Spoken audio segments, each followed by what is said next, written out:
চট্টগ্রামস্থ চুনতির ইতিহাসে মাওলানা আব্দুল হাকিম একটি গুরুত্বপূর্ণ নাম। তিনি ছিলেন গাজিয়ে বালাকোট। ব্রিটিশ বিরোধী বিপ্লব ও সর্বভারতীয় জিহাদ আন্দোলনে তিনি পূর্ববঙ্গ থেকে যাওয়া অন্যতম যোদ্ধা। সংস্কার, সংগ্রাম ও শুদ্ধির সেই আন্দোলনের ইতিহাস নিয়ে লিখিত ভারত পাকিস্তানের প্রামাণ্য বইপত্রে তার নাম রয়েছে। পূর্ববঙ্গ থেকে যাওয়া বিপ্লবীদের প্রসঙ্গ আলোচনায় কখনও তার নাম এসেছে মিরসরাইয়ের সুফি নূর মুহাম্মদ নিজামপুরীর সঙ্গে, কখনো এসেছে ওই আন্দোলনে পূর্ববঙ্গের প্রধান ব্যক্তিত্ব গাজী ইমামউদ্দিন বাঙালির সঙ্গে। তার জন্ম ও মৃত্যুর তারিখ সংরক্ষিত না থাকলেও পূর্বাপর ঘটনাবলী থেকে সাব্যস্ত হয় যে 1822 সাল থেকে 1831 সালের আগে কোনো এক সময়ে তিনি জিহাদ আন্দোলনে যুক্ত হয়ে যান। একই সঙ্গে আন্দোলনের ইমাম সাইয়েদ আহমদ শহীদ রহমাতুল্লাহি আলাইহির হাতে বায়াত গ্রহণ করেন।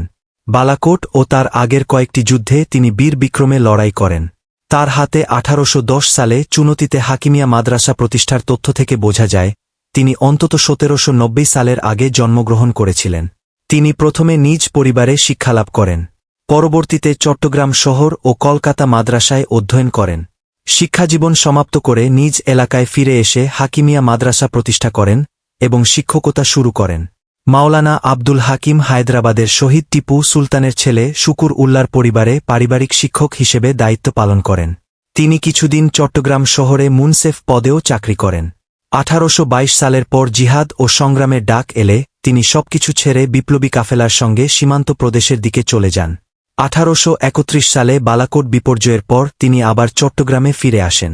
এরপর জীবনের বাকি সময় মুসলিম সমাজ থেকে কুসংস্কার দূর করা, ইসলামী শিক্ষা বিস্তার এবং ব্রিটিশ বিরোধী সংগ্রামের নানা আয়োজন ও সংগঠনে কাজ করে যান। সুদূর আরব থেকে আসা সচ্ছল ও অভিজাত এক খানদানের সন্তান মাওলানা আব্দুল হাকিম ব্রিটিশ ফিরিঙ্গিদের কবল থেকে দেশকে মুক্ত করা এবং ধর্মরক্ষার সংগ্রামে প্রাণের মায়া ত্যাগ করে রণক্ষেত্রে ঝাঁপিয়ে পড়েছিলেন। কোনো সূত্রে উল্লেখ করা হয়েছে তিনি ছিলেন ইসলামের প্রথম খলিফা হজরত আবু বকর সিদ্দিক রাদিয়াল্লাহু তাআলা আনহুর ৪৯তম বংশধর। বিভিন্ন ঘটনায় তার পূর্বপুরুষরা আরব থেকে পর্যায়ক্রমে বাগদাদ, লাহোর ও গৌড় হয়ে চট্টগ্রামের বাঁশখালীতে এসে বসতি গড়েন। সেখান থেকে তার পিতামহ এসে ওঠেন চুনতিতে। তখন থেকে এখন পর্যন্ত তার পরিবারের বসতি এই চুনতিতেই। এভাবেই শিক্ষা, সংস্কার ও সংগ্রামের এক গুরুত্বপূর্ণ অধ্যায় হয়ে ইতিহাসে স্থান করে নিয়েছেন গাজিয়ে বালাকোট মাওলানা আব্দুল হাকিম। আল্লাহ তাআলা তার খেদমতসমূহ কবুল করুন, তাকে জান্নাতুল ফিরদাউসের উচ্চ মর্যাদা দান করুন এবং তার জীবন থেকে শিক্ষা গ্রহণ করার তাওফিক আমাদের সকলকে নসিব করুন। আমিন।